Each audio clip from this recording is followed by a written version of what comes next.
Hey guys, it's Emily of Planted and Planted from the Archer and Olive Ambassador team here with another YouTube video for you guys. Today I'm going to be setting up a running journal for my partner who is a runner, and it's going to be pretty minimalist, so a few easy and simple spreads that you can use.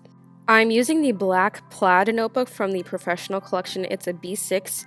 It's a very simple design, and it really goes with my husband's style, so he was really excited that they came out with this one.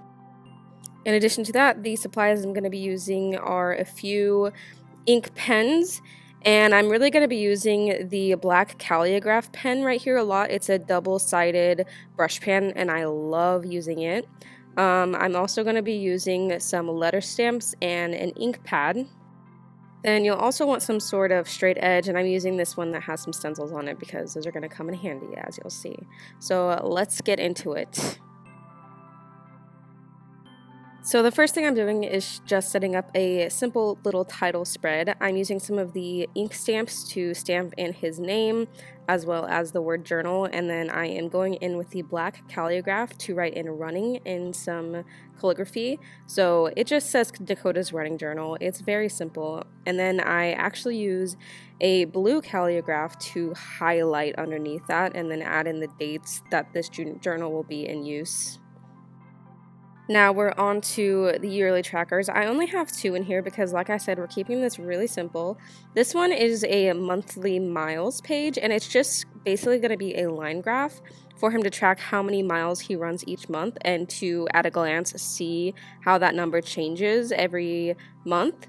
So along the left side here we have how many miles you can run, and I'm going in increments of 3 just because of the size of this, and then along the bottom we have the months. So pretty simple for this one. Like I said, this is a very minimalist journal. This next spread I'm setting up is just a pretty standard goal tracker. It's basically just a bunch of squares, and then I put numbers inside the squares in increments of 5, and I think I do 8 squares by 5. And basically every 5 miles that he runs, he can come and fill in one of these squares, and it's just an easy way to visually track your goal progress at a glance. If you don't want to make all of these squares, I do have a free printable you can download on the Archer and Olive website. The blog post is in the link in the description if you want to print one of those out for your journal.